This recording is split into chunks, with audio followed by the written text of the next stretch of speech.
여러분 안녕하십니까? 부동산 세법의 이재준입니다. 자, 우리 이번 시간에는요, 우리 마지막 시험 대비로서 준비하는 쪽집게 백선 특강 들어가도록 하겠습니다. 자, 일단 우리 한번 1번 볼까요? 일단 순서는요, 진도별로 나간다. 핵심 이론 진도별로 나간다라고 보시면 되겠습니다. 문제 1번 다음 중 관련 조세의 납세에 관한 설명에서 틀린 거 물어봤죠, 여러분. 자, 이거는 우리 부동산 관련 조세 총론에 관련된 문제다라고 보시면 되겠고요. 시험에 자주 출제되는 스타일이다. 이 문제가 그대로 나오는 것보다는 자주 나온 스타일이다는 걸 잊지 마시기 바라겠습니다. 자, 틀린 거 물어봤죠? 단 주어진 조건은 고려하지 않으면 1번 부동산을 증여에 의하여 취득하는 경우 그 계약일에 취득세 납세 의무가 성립한다.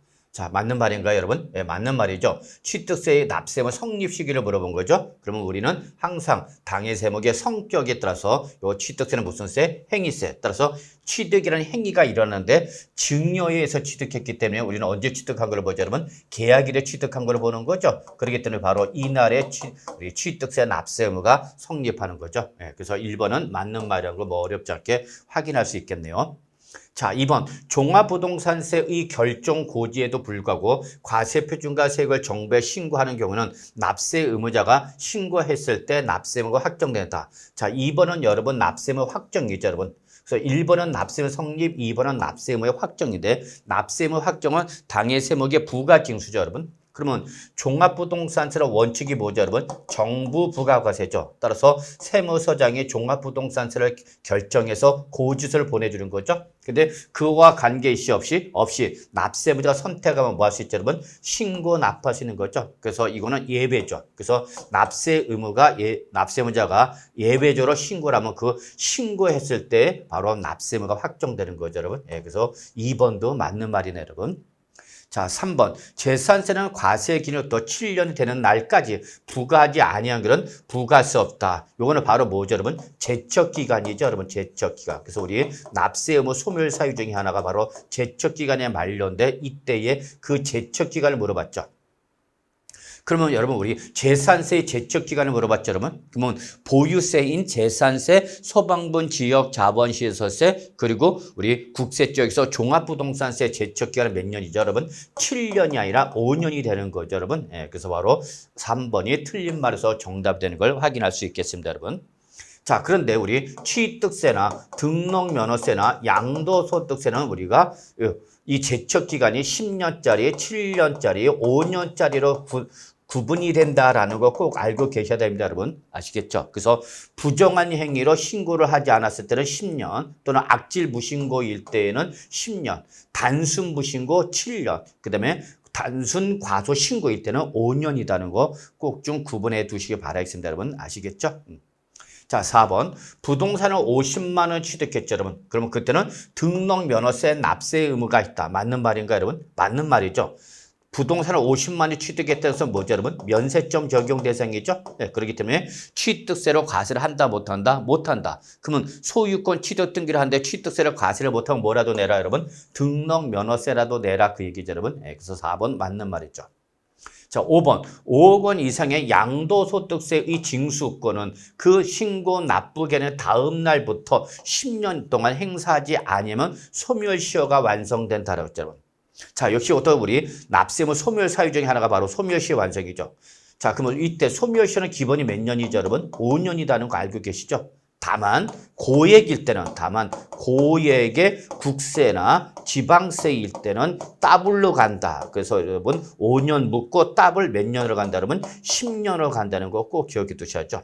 다만 이때 국세에서 고액은 얼마 이상을 말하는 거고 여러분? 5억 원 이상을 말하는 거고 지방세에서 고액은 얼마를 말한다 여러분? 5천만 원 이상을 말한다라는 거죠. 여기는 가산세를 제외한 거다라는 거 확인해 두시고요. 그래서 문제 1번은 3번이 되는 걸 확인할 수 있겠습니다. 넘어가죠. 자, 2번이죠, 여러분. 자, 2번. 다음 중 국세기본법 및 지방세기본법상 부동산의 매각 대금 배분을 할 때에 여기 밑줄 쳐주시기 바랍니다. 여기죠. 당의 재산에 설정된 저당권에게 담보된 채권보다 우선할 수 있는 조세채권. 바로 뭐죠, 여러분? 바로 당의 재산에 부과된 조세채권을 말하는 거죠. 예, 그래서 옳은 거 물어봤네, 여러분. 자, 그래서 이거는 뭘 물어보는 거죠, 여러분? 당해세죠. 당해세는 당해 재산에 부과된 저당권, 뭐 전세권 등의 피담보 채권보다도 항상 얘가 어떻게 한다, 여러분? 우선하는 거죠, 여러분. 예, 그래서 담보 채권보다도 당해세는 항상 우선한다. 잊지 마시기 바랍니다. 이때 당해세는 뭐죠, 여러분? 바로 우리 재산에 대해서 직접 부과되는 재산세, 소방분 지역 자본시설세, 종합부동산세, 그죠, 여러분? 그리고 국세청에서 상속세, 증여세 있죠, 여러분? 자, 그러면 우리 종합부동산세 기억 나왔나요, 여러분? 예, 그래서 부동산 등기부 등본등으로 증명되는 전세권이 설정된 후에 납부 고지서가 발송된 바로 종합부동산세죠, 여러분. 그러면 전세권이 설정된 후에 종합부동산세가 부과됐더라도 이 종합부동산세는 설정일자와 관계시 없이 항상 우선 변제를 받는 거죠, 여러분. 예, 그래서 바로 요 기억은 옳은 말이 되겠죠. 니은 취득세죠, 여러분. 그럼 취득세는 당해세야, 당해세는 아니야, 여러분. 당해세 아니죠? 그러면 이때는 설정일자와 당해세의 법정 신고 기한을 비교해서 둘 중에 빠른 걸 봐야 되는 거죠. 취득세 신고서를 납세제 관할 지방자치단체장에게 제출하기 전에, 그러니까 신고를 하기 전에, 취득세를 신고하기 전에 먼저 저당권이 설정된 거죠. 그러니까 이때는 뭐가 더 빨라, 여러분? 저당권이 더 빠른 거죠. 그렇기 때문에 이때는 취득세가 저당권에 우선한다, 못한다? 못하는 거죠, 여러분. 네, 그래서 바로 니은은 우선 못하죠. 자, 디귿. 강제 집행으로 부동산을 매각할 때 그 강제 집행 비용. 자, 강제 집행 비용은 공익비용이죠, 여러분. 공익비용. 근데 이거는 공익비용이 세금이 아니죠, 여러분. 우리는 여기서 우리 조세 채권 세금을 물어봤기 때문에 답이 될 수가 없는 거죠, 여러분. 예, 그래서 바로 물론 1순위로 우선 배분이 되겠지만 우리는 당해세라는 요 세금을 물어본 거기 때문에 답으로 요구한 건 아니죠, 여러분. 자, 그다음에 리을. 당해 부동산에 부과된 재산세죠, 여러분. 예, 그리고 그 부가세인 지방교육세도 포함이 되는 거죠, 여러분. 그렇기 때문에 바로 이때 당해세에 해당해서 우리 기업과 리얼 두 개가 나와 있네요, 여러분. 그래서 답은 3번이 되는 걸 어렵지 않게 뭐 확인할 수 있겠습니다. 자, 3번 볼까요, 여러분? 다음 사례에 의한 부동산이 지방세의 체납처분을 통하여 매각 시 매각대금의 배분 순위를 옳게 표시한 것은 이거죠. 이번 2023년도 개정된 거죠. 그래서 우리 전세 사기 피해 방지 대책의 일환으로 나왔다는 거니까 그냥 참고이나 별표 하나 정도만 보시면 됩니다. 앞에 거는 우리 1번 문제, 2번 문제는 반드시 정리를 별표 3개짜리면 요는 난이들은 우리 중요들은 별표 하나 정도. 자, 보죠. 일단 2020년 5월 달에 은행 대출금 2억이 나가면서 저당권 설정되네요. 그래서 저당권 설정 일자가 2020년 5월이죠. 자, 그 다음에 2021년 6월 달에, 21년 6월 달에 우리 임대차 보증금은 우리 임차권 설정됐네요, 여러분. 자, 그리고 2023년도죠, 여러분. 예, 재산세 500만 원, 지방교육세 100만 원, 그리고 소방분 지역 자본시설세 300만 원 체납된 거죠. 자, 이게 우리 체납 처분을 통해서 매각을 됐을 때 어떤 것이 먼저 받아가는 거죠. 그러면 여러분 아시다시피 요 재산세부터 여기는 뭐죠, 여러분? 당해세죠, 당해세. 그렇기 때문에 당해세는 은행에서 뭘 설정해서도 저당권을 설정해서도 우리가 당해세가 먼저 받아가는 거죠. 그래서 여기서 이제 은행이 2순위로 받아가는 거죠. 그 다음에 3순위가 바로 이제 임차인이 받아가는 거죠. 근데 문제는 당해세가 이제 받아가야 되는데 이 재산세가 먼저 받아가야 되는데 임차권 설정 일자가 당해세보다 빠르죠, 여러분. 예, 그러면 그때는 요 당해세가 받아갈 걸 대신해서 누가 요걸 대신해서 임차인이 우리 대신 받아가다 그 얘기죠. 세금 대신 임차인이 먼저 받아가라 그죠. 요 한도 내에서. 그러면 지금 현재 우리 재산세 500만 원, 지방교육세 100만 원, 그리고 소방부 지역 자원세 얼마죠, 여러분? 300만 원. 총 얼마 되나요, 여러분? 500, 600, 900만 원이죠. 900만큼 뭐가 먼저 받아야 되는 거면 임차인이 먼저 받아야 되는 거죠, 여러분. 임차인. 그래서 바로 요 5번 주택임대차 보증금 900만 원 먼저 받아가는 거죠. 얼마 중에서 3억 중에서 요 당해세가 받아갈 900만 원 얘가 먼저 받아가는 거죠. 그러면 이제 2순위가 은행이니까 은행 2억 원이 2순위가 되겠죠, 여러분. 자, 그리고 나서 나머지 이제 우리 주택 임대차 보증금은 남아있는 3억 중에서 900만 원을 제외한 2억 9,100만 원을 먼저 받아가고 그다음에 마지막 당해세가 세금 받아가라 그 얘기죠, 여러분. 그래서 바로 여기 5번이 정답이 되는 걸 여러분 확인해 두시기 바라겠습니다, 여러분.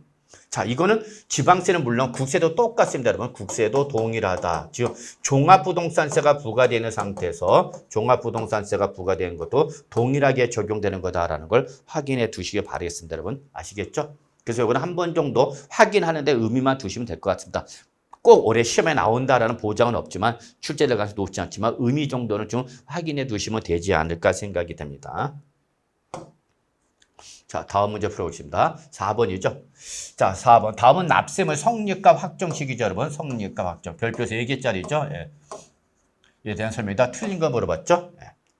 그 주구장창 얘기하는 거 납세물 성립 시기는 당해 세목의 성격에 따라서 결정되고 확정 시기는 당해 세목의 부가 징수를 떠올리십시오라고 말씀드렸네요, 여러분. 또 오르나요, 여러분? 예, 또 올리시길 바랍니다.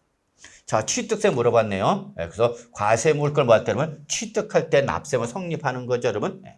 그다음에 얘는 신고 납부세목이니까 납세무지가 뭐하면 여러분 지방자치단체 신고를 하면 신고에서 확정이 되는 거죠, 여러분. 예, 그래서 1번은 맞는 말이죠.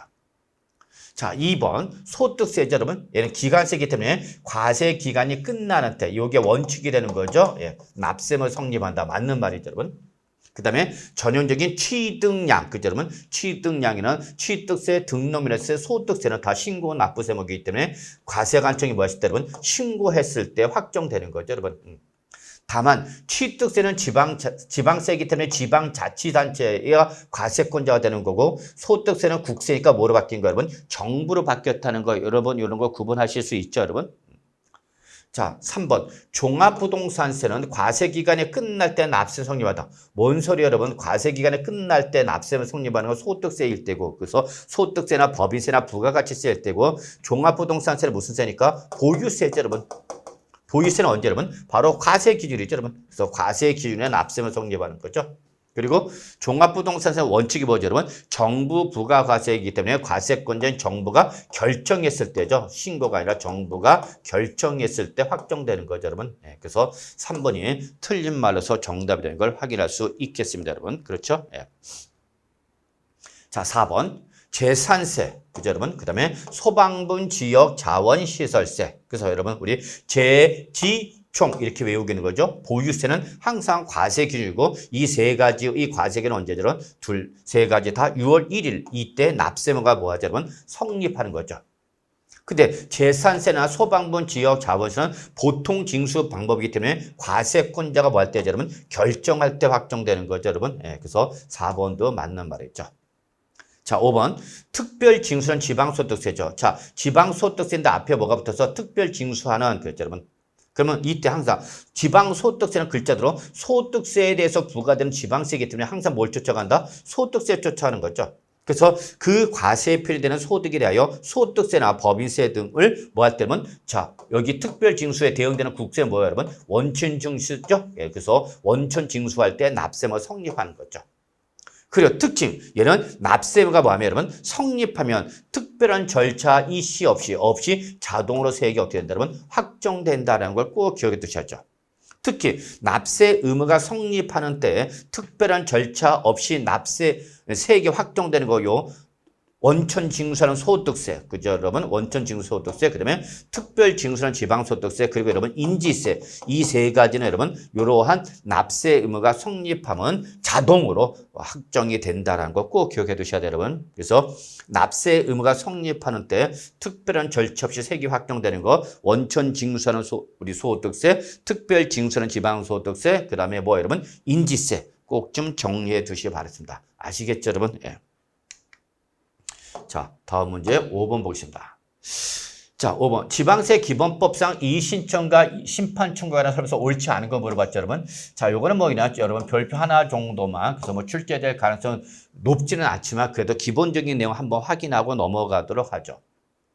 자, 1번 지방세 기본법이나 지방세 관계법. 여기서 지방세 관계법은 지방세법이라든지 여러분 지방세 특례 제한법, 뭐 지방세 징수법, 그래서 지방세에 관련된 법률을 말한다라고 보시면 되겠습니다. 자, 이에 따른 처분으로서 그쵸 위법 부당한 처분을 받은 거죠. 또는 필요한 처분을 받지 못해서 우리 납세 의무자의 권리나 이익을 어떻게 했다? 침해당한 거죠. 또 그때는 뭐 할 수 있다면 불복 청구를 할 수 있는 거죠. 이때 지방세 불복 청구는 두 가지죠, 여러분. 이의신청과 심판 청구 두 가지밖에 없습니다, 여러분. 그래서 지방세 기본법상 불복 절차는 이의신청과 심판 청구 두 가지밖에 없습니다. 그래서 심사 청구는 없어요. 물론 우리 감사원법상 심사 청구는 있지만 지방세 기본법상 불복 절차는 이 두 가지밖에 없다는 거 잊지 마시고요.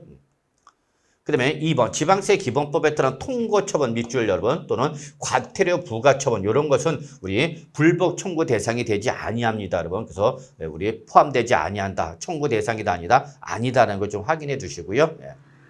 3번 이 신청인은 신청 또는 청구 금액이 1,000만 원 미만인 경우 소액을 말하는 거죠, 여러분. 소액일 때는 본인이 아니라더라도 그의 자기의 배우자나 사촌 이내의 혈족이라든지 또는 배우자의 사촌 이내 혈족 등을 대리인으로 선임할 수 있다. 그래서 세법에 대해서 조금 더 이렇게 전문적 지식을 갖고 있는 주위에 인철족이나 인척이 있다면 그 사람을 대리인으로 내세울 수 있다. 그 얘기입니다, 여러분. 아시겠죠? 참고해 주시기 바랍니다.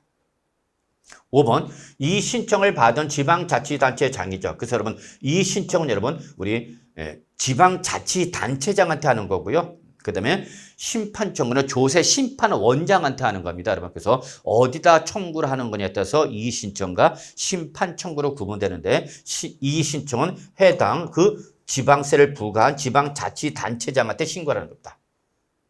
그때 이 지방자치단체는 그 신청의 서식이나 절차에 결함이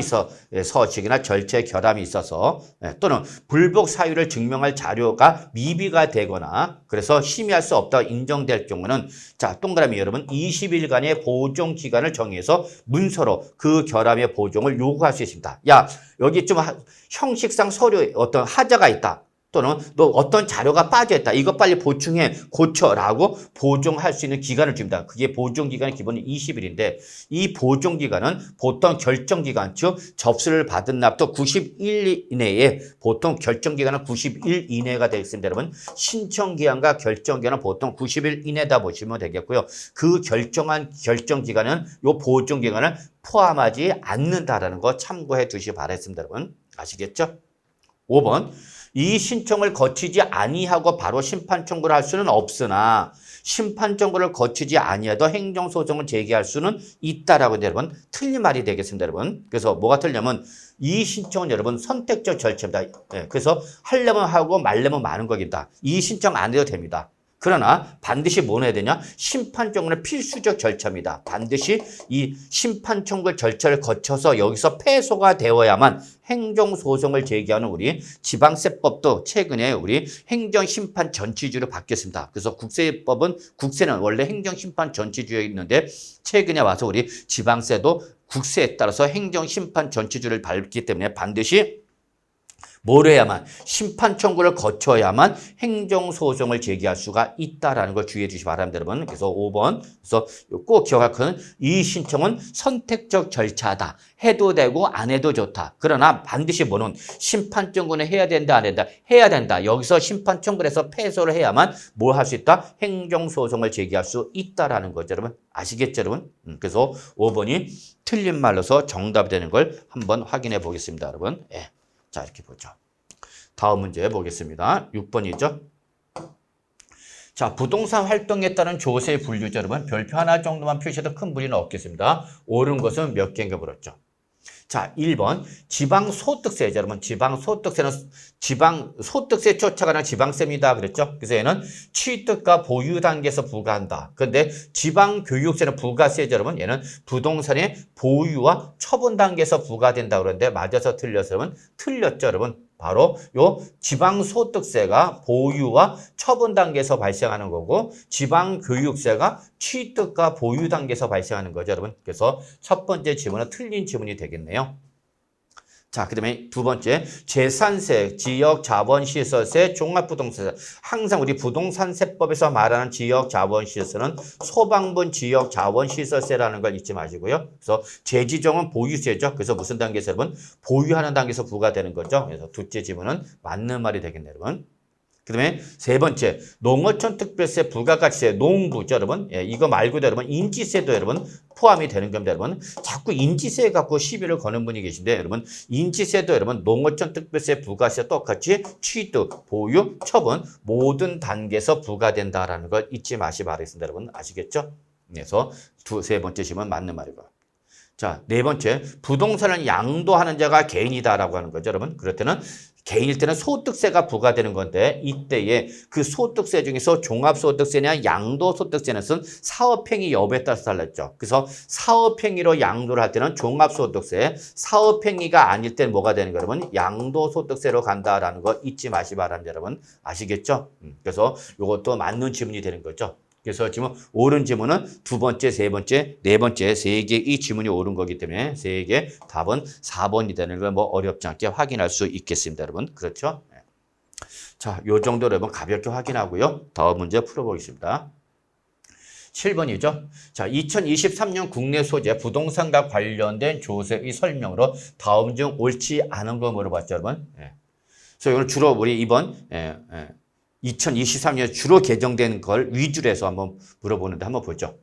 자, 취득세에서 일시적 2주택이란 국내에 주택은 물론 여러분 뭐 이러면 입주권이나 분양권 또는 우리 주거용 오피텔, 즉 주택분 재산세로 과세가 되는 오피텔을 말하는 겁니다. 여기서 말하는 오피텔은 주택분 재산세 과세 대상인 오피텔을 말한다는 거 잊지 마세요. 자, 이걸 소유한 1세대가 그래서 주택수는 세대별이죠, 개인은. 그래서 이거 외에 주택이나 입주권이나 분양권 또는 오피를 뭐 하면 소유하게 되는 상태에서 이사나 학업이나 취업이나 직장 이전, 이와 유산 사유로 다른 신규 주택, 1주택을 추가로 취득하는 경우 그때 몇 주 된 거죠? 그러면 2주택이 된 거죠. 특히 이게 조정 대상적이었다. 그래서 조정 대상적이면 이제 몇 프로가 되는 거죠? 8% 중과 대상이 되는 거죠. 근데 이러한 이사나 취업이나 직장 이전 등이나 일시적 2주택으로 취득하면 신고를 하면은 이때는 그냥 1%에서 3% 세율 적용받는 거죠, 여러분. 그 대신 사후 관리 몇 년 이내에 여러분, 그렇죠? 반드시 기억해 두셔야죠. 3년 이내에 어떤 거 여러분? 종전 주택을 반드시 처분해서 몇 주택으로 만들어야 돼요, 여러분? 1주택으로 만들 때 그 요 새롭게 취득한 요 주택을 우리는 일시적 2주택이라 하고 얘는 1%부터 3%로 적용하는 거고 8% 중과세 한다 안 한다? 안 하죠. 안 하는 대신 항상 얘는 뭐 들어간다 그러면 사후 관리 들어간다는 거 다들 알고 계시죠? 그래서 여러분 이 일시적 2주택은 취득세는 물론 어디도 종합부동산세 그리고 어디 양도소득세도 똑같이 몇 년이죠 여러분? 3년이죠 여러분? 꼭 좀 확인해 주시기 바랍니다. 자, 2번. 그래서 요거는 2번 2023년도 개정사항이죠 여러분? 확인해 두시고요. 2번 등록면허세에서 같은 채권의 담보를 위하여 설정한 둘 이상의 저당권을 등록하는 경우. 즉 채권은 하나인데 담보 둘 이상의 저당권 등록하는 거죠. 그래서 즉 담보를 2개 이상 제공하는 거죠. 그러면 이거를 별개의 등록으로 보는 것이 아니라 하나의 등록으로 봐서 그 등록에 관계되는 재산을 자 뮤추얼 여러분 어디죠? 처음 등록하는 등록한정 소재지. 이거를 바로 뭐라 하라 여러분? 납세지로 하라 그 얘기죠 여러분. 그래서 2번은 우리 부동산에 대한 지방세 이 납세는 원칙이 어딘데 소재지만 요거는 우리 납세지의 예외 규정을 물어봤다는 거 확인해 두셔야 되겠습니다. 자, 3번. 혼인하기 전부터 소유한 주택으로서 과세기준제 혼인한 날부터 5년이 아직 경과되지 않은 주택이라면 이때는 재산세 세율 특례 대상이 1세대 1주택 범위에서 어떻게 한다면 제외한다는 거죠. 그래서 이렇게 혼인하기 전부터 하나 갖고 있다가 혼인해서 또 남편이 하나 또 갖고 있는 거죠. 여러분 두 내외가 하나씩 갖고 있는 거죠. 그래서 몇 주택이 됐다? 2주택. 그러면 이때는 그 혼인한 날 또 5년이 지나지 않았다면 그냥 1세대 1주택에서 계실 때 주택세에 포함하라 제외하라면 제외라. 다만 혼인하기 전부터 그냥 각각 하나씩만 갖고 있어야 되는 거고 그죠 여러분? 혼인한 후에 주택을 추가로 취득하지는 않아야 된다라는 걸 주의해 주시기 바랍니다. 여러분 아시겠죠? 혼인하기 전부터 남자도 1주택 그 다음에 여자도 1주택을 하는 거고 혼인하기 전에 남자께 하나 그 다음에 혼인한 후에 여자가 하나 더 샀다. 이거는 일시적 2주택 인정 안 해준다 그 얘기입니다. 여러분 아시겠죠 여러분? 자, 4번. 주택분 종합부동산세를 계산할 때 관련 법률에 따른 무허가, 즉, 건축법상 건축허가 등을 받지 않은 걸 말하죠. 그런 건축법상 건축허가를 받지 않은 무허가 주택의 부속 토지라든지 여러분, 또는 상속을 원의로 취득한 주택이라든지 여러분, 또는 1세대 1주택제 보는 자가 소유하는 일시적 2주택이라든지 지방 저가주택 등은 우리 주택수 계산할 때 주택수에 포함하다 제외된다면 제외하는 거죠. 여러분 제외한다. 그래서 과세표준 계산과 과세표준을 계산할 때와 그 다음에 세율을 적용할 때 이러한 일시적 2주택자 등은 주택수 계산할 때 포함하라 제외하라면 제외하는 거죠. 그래서 4번이 틀린 말에서 답이 되는 걸 확인할 수 있겠습니다. 자, 5번. 부동산 매매를 사업 목적으로 하는 부가가치세법상 1과세기간 내에 1회 이상 부동산 취득하고 2회 이상 판매를 할 때에는 이때는 우리는 부동산 매매업자로 본다라는 걸 주의해 주시기 바라겠습니다, 여러분. 그래서 뭐 중요한 지문은 아니지만 그래도 시험에는 나올 수 있는 지문이기 때문에 한 번 정도는 확인해 주시기 바라겠습니다, 여러분. 아시겠죠? 네, 이렇게 좀 봐두시고요. 답은 몇 번? 4번이 되는 걸 확인하고요. 다음 문제 풀어보겠습니다. 8번이죠. 자, 2023년 국내 소재 부동산 관련 조사에 대한 다음의 설명 중 역시 틀린 거 물어봤죠, 여러분. 역시 종합 문제가 되는 거죠, 여러분. 네. 자, 1번. 주택수 산정일 현재 시가 편액이 1억 원 이하인 부속 토지만을 소유한 경우에는 이때 해당 부속 토지는 1세대 주택수를 산정할 때 소유 주택수 어떻게 한다, 여러분? 제외한다라는 거. 요거는 우리 재산세에서 나오는 말이죠, 여러분. 네, 그래서 재산세에서 우리 시가 편액이 1억 이하인 요거는 여러분 우리 취득세입니다. 죄송합니다. 취득세. 취득세에서 주택수 계산할 때 제외한다는 걸 좀 주의해 주시 바라겠습니다, 여러분. 자, 그 다음에 2번 별장에 대한 취득세나 재산세, 중과세를 폐지했죠, 여러분. 그래서 취득세에서 8% 할증과세, 재산세에서 4% 비례세를 과세한 걸 올해부터 폐지가 된 거죠, 여러분. 그렇기 때문에 우리 이제 더 이상 재산세도 얘는 뭘로 가죠, 여러분? 누진세로 가는 거죠. 누진세로 과세하기 때문에 당연히 올해부터 종합부동산세 과세 대상이 이제 제외한다가 아니라 올해부터 어떻게 된 거죠, 여러분? 포함한다가 되는 거죠. 그래서 바로 2번이 틀린 말에서 정답이 되겠습니다, 여러분. 아시겠죠? 그래서 올해부터는 별장을 별도로 이제 구분한다, 안 한다? 안 한다. 일반 주택과 동일하게 취급하기 때문에 취득세도 우리의 8% 중과대세에서 제외되는 거고요. 그 다음에 재산세에서 4% 비례세를 대세에서 제외돼서 올해부터 누진세를 적용하기 때문에 일반 주택과 똑같이 종합부동산세 과세 대상에 포함이 된다는 걸 주의해 주시기 바라겠습니다, 여러분. 아시겠죠? 그래서 2번이 틀렸다는 거 잊지 마시고요.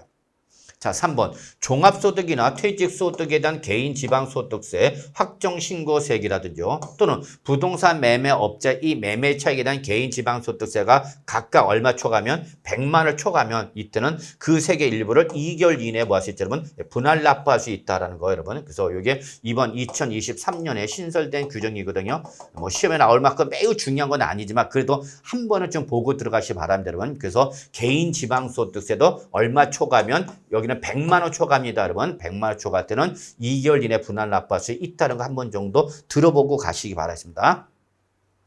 자, 4번이죠. 과세기간 종료일 또는 양도 현재 시점에서 기준 시가가 12억을 초과하는 주택을 우리가 뭐라고 그러고 여러분? 고가주택이라는 거죠. 그러면 이때는 1주택을 소유하는 자의 주택임대소득에서 뭐가 되는 거죠, 여러분? 비과세 대상에서 어떻게 하죠? 제외돼서 무조건 어떻게 하죠? 무조건 과세가 되는 거죠. 전액과세가 되는 거죠. 그래서 4번도 올해 이번 2023년도 부동산 임대사업소득에서 고가주택 개정된 거 물어봤습니다.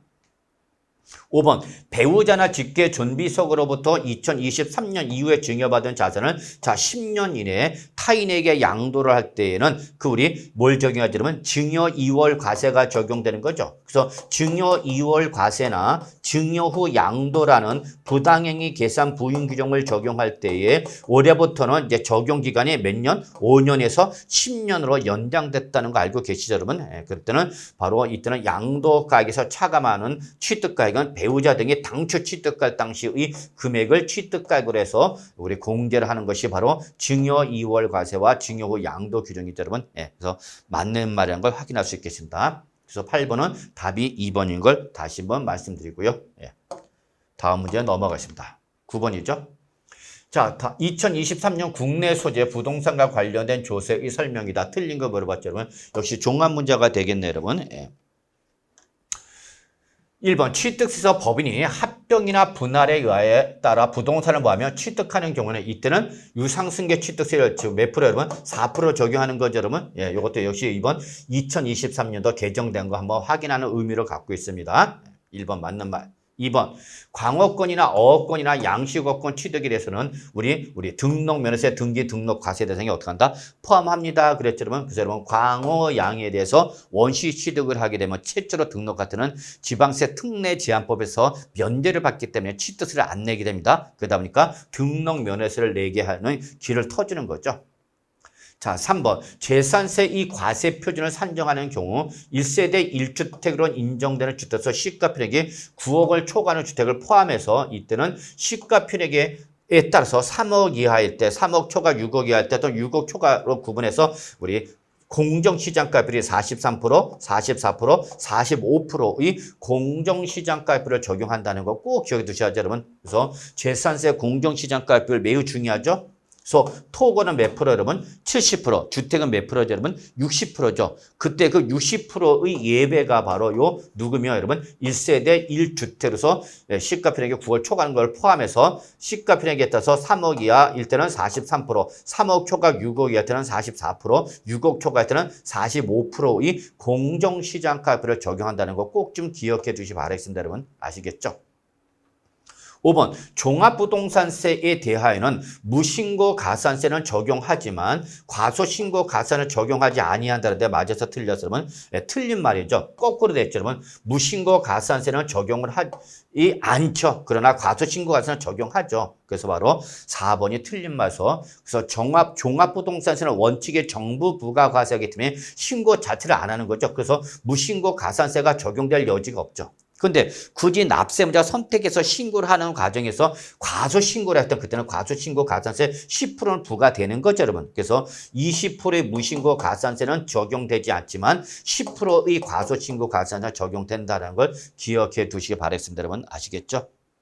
5번 1세대가 주택값 그 조합원 입주권 또는 분양권을 보유하는 거죠. 그래서 주택 말고도 우리 입주권이나 분양권을 보유하고 있으면 우리 양도소득세 뭐로 보자면 주택을 갖고 있는 걸로 보는 거죠. 그렇기 때문에 이는 2주택 이상으로 보기 때문에 이때는 비과세를 적용하지 않는 거죠. 다만 대통령령으로 정하는 예외일 때는 그때는 비과세가 적용되는 예외도 있긴 있다 없다? 있다라는 걸 여러분 참고로 봐두시면 되겠습니다. 여러분 아시겠죠? 네, 이렇게 좀 봐두시고요. 자, 다음 문제 넘어가신다. 자, 이제 우리 10번부터 이제 우리 취득세로 넘어옵니다. 여러분 취득세죠. 최소 뭐 두 문제에서 세 문제 정도 나올 겁니다라고 누차 말씀드렸고 여러분. 자, 이때의 가장 기본적인 취득세 납세무죠. 여러분 별표 3개 정도 표시해 두시고요. 자, 옳은 거 물어봤죠. 1번 도시및 주거환경정비법에 따른 정비사업 시행으로 해당 사업 시행 대상이 되는 부동산 소유자죠, 여러분. 그래서 해당 사업 대상이 되는 당초 부동산 소유자, 뭐 조합원 생각하시면 되겠죠. 2등이 정비법에 따라서 관리처분 계획에 따라서 공급받는 건축물은 그 소유자가 무슨 취득이죠? 승계 취득이 아니라 여러분 건축물을 새로 진 거죠. 재건축으로 인해서 다시 건물 새로 지었으니까 이때는 승계 취득이 아니라 뭐야 여러분? 원시 취득이라는 거죠. 그리고 토지는 원래부터 조합원 토지를 갖고 있던 거죠. 그렇기 때문에 이때 그 소유자가 토지를 취득하는데 이때 전체가 아니라 이때는 반드시 뭐예요, 여러분? 증가한 면적이죠, 여러분. 증가한 면적이 돼서 원시 취득이 아니라 원래 토지를 갖고 있던 거니까 승계 취득으로 되는 거죠, 여러분. 예, 그래서 1번은 일단은 원시 취득과 승계 취득이 바뀌었다는 거 잊지 마시고요. 예, 그래서 건축물을 새로 진 거니까 원시 취득, 그리고 토지는 원래 있던 거니까 승계 취득인데 단 자기 이 원래 토지 면적을 뭐 할 때 초과한 것만 취득으로 본다는 거 잊지 마시기 바랬습니다. 여러분 아시겠죠? 네, 그래서 1번은 틀린 말이죠. 2번 주택법상 주택조합이라든지 정비법상 재건축조합이라든지 또는 소규모 재건축조합이 이러한 해당 조합원용으로 취득하는 조합주택용 부동산 중 여기 조합원에게 기속되지 아니하는 부동산 비조합원용이죠. 그러면 이거는 조합원이 아니라 이거는 누가 여러분 조합원이 취득한 걸 보는 것을 어떻게 하죠? 제외하죠 여러분. 그렇기 때문에 이때 이 부동산은 누가 바로 조합이 취득한 걸 보는 거죠. 그래서 2번도 틀린 말이죠. 그냥 조합업용으로 취득하는 조합주택용 부동산 그럼 그때는 조합원이지만 조합원 여기는 비조합원용을 물어봤기 때문에 비조합원용을 물어봤기 때문에 이때는 조합원이 아니라 누가 조합이 취득한 걸 본다는 거 확인해 두시 바라겠습니다. 자, 3번 건축물을 건축하면서 그 건축물에 부수되는 정원이나 부속시설물 등을 조성 설치했죠. 어디에? 건축물에 조성 설치했다 그랬죠, 여러분. 그럼 그 정원이나 부속시설은 어디에? 토지가 아니라 바로 건축물이죠, 여러분. 건축물에 포함해야 되는 거죠. 건축물에 부수했다고 그러죠, 여러분. 그렇기 때문에 이때는 토지 지목을 사실상 변경한 거로 봐서 토지 소유자가 취득한 것보다 그러려면 이거는 뭐 할 때 여러분 토지에 대지에 설치했을 때 여러분 그래서 정원이나 부속 시설물을 대지에 설치했을 때는 바로 토지 소유자가 취득한 걸 보지만 건축물일 때는 건축물 소유자가 취득한 걸 보는 거죠. 그래서 건축을 취득해서 우리 건축물 취득자가 취득세 납세해야 되는 거 잊지 마시기 바랍니다, 여러분. 그래서 항상 정원이나 부속시설물 등이 나오면 어디에 설치를 했느냐라는 걸 꼭 확인하셔야 됩니다. 조성 설치가 건축물이면 건축물에 포함하는 거고 토지면 토지에 포함한다는 거 다시 한번 여러분한테 강조할게요. 자, 4번. 도시개발법에 따른 도시개발사로서 환지 방식에 따른 시행으로 인해서 토지 이 지목이 사실상 변경되었다. 그래서 여러분 이때 환지 방식에 따른 도시개발사면 여러분 이미 공법 시간에 배운 겁니다. 이걸 저한테 물어보면 안 되죠. 자, 이때에 그 토지 이 지목이 사실상 변경되면 그 환지 계획에 따라서 공급되는 환지는 누가 사업 시행자가 그리고 채비지나 보류지는 조합원이 각각 취득한 걸로 본다. 맞아서 틀렸어 여러분? 틀렸죠. 환지는 누가 받는 거예요? 여러분? 조합원이 받는 거죠. 여러분. 그렇기 때문에 환지는 조합원이 취득한 걸로 보는 거고 바로 이때 채비지나 보류는 우리 결정되지 않은 거죠. 여러분. 그렇기 때문에 이거는 누가 여러분? 바로 조합이 요 사업 시행자가 취득한 걸로 보는 거죠. 여러분. 자, 5번. 배우자나 직계 존비 조건의 부동산 서로 취득했다. 그러면 이때는 원칙은 무상이 되는 거죠. 그런데 예외적으로 보면 교환은 우리 예외적으로 유상으로 인정해줘 안 해줘? 해주는 거죠, 여러분. 그래서 바로 5번이 옳은 말로서 별표 3개짜리죠, 여러분. 그래서 여러분 여기 요 취득세 납세 뭐 여러분 꼭 좀 정해 두시고 나면 반드시 맞춰야 됩니다, 여러분. 아시겠죠? 그래서 우리 답은 몇 번 여러분? 5번이 되는 걸 확인할 수 있겠습니다. 자, 11번이죠. 자, 취득세서 취득의 개념 등에 관한 설명서 가장 옳은 거 물어봤죠, 여러분. 자, 1번. 민법 등 관계 법령에 따른 등기 등록 등을 이행하지 않았다 하더라도 어쨌든 여러분 사실상 취득했으면 우리는 취득한 걸 봐야 돼, 안 봐야 돼? 봐야 되는 거죠. 취득한 거로 본다가 옳은 말이 되는 거죠. 그래서 1번 틀린 말이죠. 2번 차량, 기계, 장비, 항공기, 주문위에서 건전 선박이죠, 여러분. 얘들은 뭐일 때 안에서 여러분 승계 취득일 때 한해서 취득을 보는 거죠, 여러분. 원시 취득은 취득을 본다, 안 본다, 안 보는 거죠. 3번 계약상 잔금 지급일에 취득한 걸 보는 거죠. 원칙은 언제인데 원칙은 사실상 잔금 지급일이죠. 다만 사실상 잔금 지급일이 확인이 안 되면 어디로 가는가? 계약상으로 가는 거죠. 그런데 이때에 유상 승계 취득의 경우로서 해당의 물건에 대한 등기 등록을 하지 않고, 그죠, 여러분? 제일 중요하죠. 등기 등록이 이루어지지 않아야 됩니다. 등기 등록이 이루어지면 무조건 취득으로 보는 겁니다, 여러분. 꼭 기억하셔야 돼요, 여러분. 등기 등록이 이루어지면 무조건 취득입니다. 근데 등기 등록하지 않고 부동산 거래 신고 관련 법령에 따른 부동산 거래 계약 해제 등 신고서를 재취득일로부터 며칠 이내 60일 이내 이거 바로 뭐죠 여러분? 신고 기한을 말하는 거죠. 그래서 신고 기한 이내 등록 간청이 뭐하면 제출해서 계약이 해제가 됐습니다 라는 사실 어떻게 하면 여러분 입증하면 그때는 취득한 거를 본다 안 본다? 안 보는 거죠 여러분. 그래서 바로 요거는 우리 3번은 맞는 말이 되는 거죠 여러분. 그래서 정답이 되는 걸 확인할 수 있겠습니다 여러분. 그래서 제일 먼저 취득한 걸 보지 않기 위해서는 첫째, 등기 등록이 이루어지지 않아야 되는 거죠, 여러분. 둘째, 우리 며칠 이내 취득일부터 60일 이내라는 신고 기한 이내. 세 번째, 법정 서류로 인해서 네 가지죠, 여러분. 매매일 때는 네 가지를 입증하면 우리 취득을 본다, 안 본다? 안 본다는 거 잊지 마시고요. 그리고 이거는 증여도 똑같죠? 증여도 동일하게 적용이 된다. 다만 증여로 인한 입증 서류는 세 가지만 적용되는 거죠, 여러분. 즉 여기 없죠, 여러분. 부동산 거래 신고 대상이 아니니까 증여일 때는. 자, 4번 배우자나 직계 존비속으로부터 채무를 인수하는 부담부 증여죠, 여러분. 그러면 우리는 이거를 채무액에 상당한 부분을 유상으로 취득한 걸로 본다. 아니죠, 여러분. 이거는 원칙인 거고, 여러분. 그죠, 여러분? 우리는 지금 배우자나 직계 중에서 원칙이야 예외야? 예외 규정을 물어본 거죠. 그렇기 때문에 이때는 증여로 보는 거죠, 여러분. 그래서 역시 이때는 유상이 아니라 증여로 본다라는 거죠, 여러분. 그래서 4번도 틀린 말이죠. 5번 도시개발법상 도시개발사업 시행으로 해당 사업의 대상이 되는 부동산의 소유자가 환지 계획에 따라서 공급받는 환지는 그때는 누가? 그 소유자가 당초 소유한 토지 면적 전체를 승계 취득한 걸 본다. 맞아, 틀려, 여러분? 틀렸죠. 전체가 아니라 뭐야, 여러분? 증가한 면적이라 했죠, 여러분? 증가한 면적에 대해서만 무슨 취득을 본다, 여러분? 승계 취득을 보는 것이다 라는 걸 여러분이 좀 확인해 두시기 바랍니다. 그래서 초과한 면적이죠. 증가한 면적 또는 초과 면적. 그래서 종종 토지 면적을 초과한 거 만 되는 거죠. 그래서 여러분 답은 3번이 되는 걸 확인할 수 있겠네요. 자, 12번. 지방세법의 규정에 따라 취득세 비과세 대상이자 여러분 별표 하나 정도만 표시해도 되겠네요. 여러분 옳은 걸 물어봤네요. 자, 1번. 공사 현장 사무소로서 존속기는 1년 초과하는 임시형 건축물 있죠. 자, 임시형 건축물일 때 조건은 뭐죠? 1년을 초과하지 않아야 되는 거죠, 여러분. 예, 그래서 1년 초과하면 이때는 과세가 되는 거죠. 예, 그래서 틀린 말이 되는 거죠. 2번. 대한민국 정부기관에 취득해서 과세, 외국 정부죠, 여러분. 외국 정부는 무슨 주의, 여러분? 상호주의. 그러면 우리나라 정부에서 뭐 한다고 했으니까 우리나라 정부에서 과세를 하니까 우리도 어떻게 하는 거예요, 여러분? 과세를 하는 거니까 비과세가 아니죠, 여러분. 자, 3번. 국가나 지방자치단체에 귀속 또는 기부 체납하는 거죠, 여러분. 그러면 그때의 바로 부동산이나 또는 사회 기반 시설은 비과세가 되는 거죠, 여러분. 자, 그럼에도 불구하고 그 반대급부로 국가 등이 소유했던 부동산 등을 무상으로 받거나 또는 기부 체납 대상물에 대한 무상 사용을 제공받으면 이때는 비과세 대상에서 어떻게 하는 거죠, 여러분? 제외되는 거죠, 여러분. 예. 자, 4번. 국가나 지방자치단체 또는 지방자치단체 조합의 취득은 원칙은 뭐가 되는 거죠, 여러분? 비과세가 되는 거죠, 여러분. 네, 그래서 바로 이게 비과세 대상이 있죠, 여러분. 그리고 요거에 대한 예외가 4번에 대한 예외가 3번이 되는다는 거 확인해 두셔야 되겠습니다. 자, 신탁법상 신탁서 신탁 등기가 변경될 때의 그 신탁 계약 당사자인 위탁자, 수탁자, 신수탁자 간의 취득은 뭐죠, 여러분? 비과세가 맞죠. 그런데 주택법상 주택조합이나 정비법상 재건축조합이나 빈집 및 소규모 주택 정비에 관한 특례법에 따른 이러한 소규모 재건축 조합과 조합원 간의 취득이라든지 또는 이러한 주택조합 등이 취득하는 비조합원형 부동산은 비과세 대상이 신탁에서 어떻게 한다, 여러분? 제외되는 거죠, 여러분. 예, 그래서 답은 4번이 되는 걸 확인할 수 있겠습니다.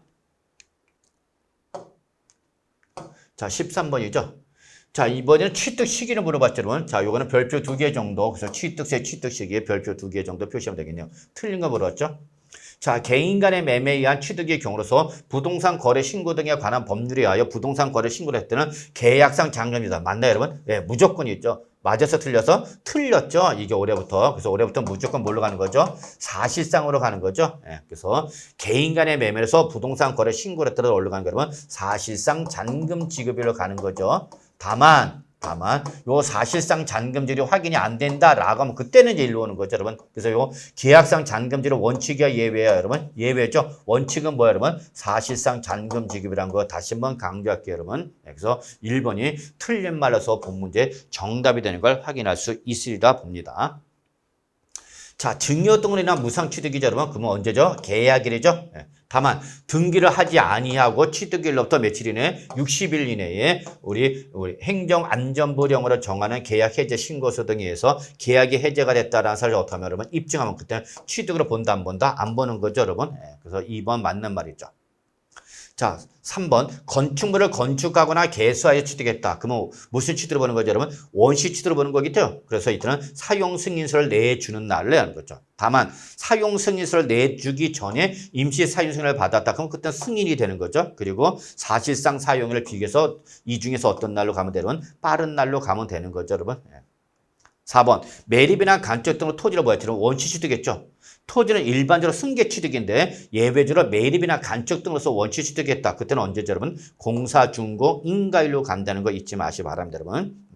자, 그다음에 5번. 토지 이 지목 변경이죠, 여러분. 토지 이 지목 변경에 따른 취득일 때는 토지 지목이 사실상 변경된 날과 공보상 변경한 날, 그 중에서 어떤 날이죠? 2개 이상 남은 빠른 날로 간다는 거 뭐 여러분 이제 다 아실 거라 믿습니다, 여러분. 그래서 13번은 답이 1번이 되는 거죠. 자, 넘어갈까요? 14번이죠. 지방세법상 부동산을 취득하는 경우 취득세, 이 취득 당시 가액, 이거는 뭐죠? 과세 표준을 물어보는 거죠. 올해부터 새롭게 적용되는 거죠, 여러분. 별표 3개짜리죠. 관한 설명이다. 옳지 않은 것, 다만 제시되지 않은 사항은 고려하지 않는다. 자, 1번 무상 취득하는 거죠. 이때 취득일 전 6개월부터 취득일 후 3개월 이내. 이걸 우리가 뭐라 하죠, 여러분? 평가 기간이죠. 총 9개월 동안이죠. 그래서 취득일 전 6, 취득일 후 3, 이 총 9월 동안, 9개월 동안을 말하는 거고, 이걸 우리 평가 기간이라 하고, 이 기간 동안에 취득한 부동산에 대하여 매매나 감정이나 경매 또는 공매라는 사실이 있어서 그 매매 거래 가액이나 감정 가액이라든지 그가 평균에 또는 경매, 공매가격이 있다면 이걸 우리 뭐로 본다면 시가 인정액이라는 거죠. 그래서 바로 항상 우리 무상취득일 때 증여 등으로 인한 무상취득일 때 올해부터는 과표는 뭐가 된다? 시가 인정액이 바로 과표가 되는 거다는 거죠. 시가 인정액은 세 가지가 있습니다, 여러분. 그 중에 바로 첫 번째가 바로 요거를 말했죠. 평가 기간 동안에 바로 거래가의, 매매 거래가의, 감정가의 평균의 경매가액 또는 공매가액으로 하죠. 자, 이게 없다. 그러면 이때는 지방세 심의 요청한 가액이 되는 거죠. 이것도 없다. 그러면 이 취득한 부동산과 어떤 동일성 또는 유사성을 띠는 다른 부동산에 대한 이 기간 동안에 바로 매매 거래가액이라든지 감정가의 평균액이나 경매 또는 공매가액이 있다면 그거를 바로 과표를 한다는 거 좀 봐주시 바라겠습니다. 여러분 아시겠죠? 그래서 1번 증여 등에 대한 과표는 시가 인정액인 바로 과표를 한다. 그래서 시가를 반영한 가액이다라는 거 잊지 마세요. 2번 매매나 교환 등에 의한 뭐죠 여러분? 유상취득이죠 여러분 유상. 그러면 그때는 이때 과표는 뭐죠? 당연히 사실상 취득가격 과표가 되는 거죠 여러분. 자 3번 요게 2번이 여러분 매매 등일 때 원칙이고요. 그 다음에 요 3번이 예배다. 매매 등일 때 유상일 때의 원칙과 예배 봐주셔야 합니다. 자, 특수관계인이 나오면 여러분 비정상적 거래 보는 거죠. 그래서 우리 특수관계인부터 시가 인정액보다도 높은이 아니라 여러분 낮은 가격으로 사야 되는 거죠. 낮은. 그래야 취득세 과표가 줄어들어서 세금이 줄어드는 걸 과세관청을 인정을 안 하는 거기 때문에 만약에 높은 가격으로 취득하면 더 취득세 많이 내니까 그건 과세관청이 안 말립니다. 여러분. 반드시 시가 인정액이 비교 대상이 되고 이거보다 낮은 가격일 때죠. 이러한 유상 취득형으로서 시가 인정액과 사실상 취득가격, 시가 인정액과 사실상 취득가의 차액이 얼마 이상 여러분? 5억 원 이상이 아니라 3억 원 이상이죠. 그리고 시가 인정액의 3%가 아니라 5%죠, 여러분. 그래서 여기 5자와 3자 숫자가 바뀌었죠, 여러분. 이때 그는 과표를 뭘로 하죠, 여러분? 바로 시가 표준액이 아니라 시가 인정액을 바로 과표로 하는 거죠, 여러분. 그래서 3번은 여기저기가 틀렸다는 걸 확인해 두시 바라겠습니다, 여러분. 아시겠죠? 그래서 3번이 정답이 되는 거죠, 여러분. 틀린 걸 물어봤기 때문에. 자, 원시 취득하는 거죠. 원시 취득일 때 과표는 뭐가 되는 거죠, 여러분? 역시 사실상 취득가격이 되죠. 5번 법인이 아니자 누구죠? 개인이죠. 토지 지목을 사실상 변경한 경우로서 그 변경으로 증가한 가액에 해당하는 사실상 취득가 밑줄 여러분 지목 변경일 때는 그 변경으로 증가한 가액에 해당하는 사실상 취득 가격이 과표가 되는 거죠. 근데 그걸 확인할 수 있다 없다? 없다 그 얘기죠. 그러면 그때는 토지 이 지목이 사실상 변경된 때를 기준해서 지목 변경 후 토지의 시가 편액에서 지목 변경 전 토지에 대한 시가 편액을 뭐한 거죠, 여러분? 뺀 가액으로 바로 증가한 가액으로 보는 거죠, 여러분. 그래서 우리 5번도 맞는 말이죠. 그래서 반드시 여러분 취득 유형에 따른 취득세 과세표는 반드시 정리해 두시기 바라겠습니다. 자, 15번이죠. 다음 중 취득세 과세표는 자, 시가 인정액으로 할 수 있는 취득을 모두 묶은 거 물어봤죠. 여러분, 별표 3개짜리죠, 여러분. 다만, 취득 물건의 시가표에 1억 원을 초과하는 거죠, 여러분. 1억 원을 초과인 부동산. 요게 조금, 여러분, 우리 개정이 된 거죠. 고치기 바랍니다, 여러분. 그래서 1억 원 초과로. 왜냐면 1억 원 이하일 때는, 이때는 예배 규정을 적용할 수가 있기 때문에, 그걸 좀 다시 다음에서 정리하기로 하고 일단은 1억 원 초과로 좀 고쳐주시기 바라겠습니다. 그래서 1억 원 초과인 부동산을 가정하며 제시가 되지 않은 사항은 고려하지 아니한다 했죠. 그래서 1번 기억이죠. 특수관계인 간의 거래로 그 취득에 대한 조세보다 부당하게 감소시키는 행위로 또는 개선한 거로 지방자치단체장이 인정할 때. 자, 이게 바로 뭐죠, 여러분? 부당행위 계산 부인 규정이죠, 여러분. 그래서 우리가 앞에서 여러분 앞에서 봤던 3번, 요게 14번에 3번, 요게 바로 뭐예요, 여러분? 이게 바로 부당예산 부인 규정령을 물어본 거죠, 여러분. 아시겠죠? 그럴 때는 우리는 뭘로 한다, 여러분? 바로 시가 인정액을 과표라는 거죠. 그래서 꼭 기억해 두셔야 되겠습니다. 자, 무상 취득으로서 상속을 제외한 경우죠, 여러분. 역시 이것도 시가 인정이죠. 물론 상속일 때는 뭐가 되는 거죠, 여러분? 그렇죠. 시가 표준액을 과표로 합니다, 여러분. 그래서 증여는 시가 인정액이고 상속은 시가 표준액이라는 거 꼭 기억해 두셔야죠. 자, 그다음에 우리 법인이 아닌 자, 누가? 개인이죠. 개인이 건축물을 건축하여 취득하는 경우로서 사실상 취득 가격을 확인할 수 없다. 이때는 어디로 가는 거예요, 여러분? 이때는 시가 표준액으로 가야 되죠, 여러분. 이때는 시가 표준액으로 간다는 거 잊지 마시고요. 그다음에 리을 건축물 뭐하죠? 여러분 계수하는 거죠. 이것도 원시 취득으로 보는 거죠. 그렇기 때문에 여러분 원시 취득일 때 과표, 즉 원시 취득이 사실상 취득 가격을 과표로 해야 되는 거죠, 여러분. 네.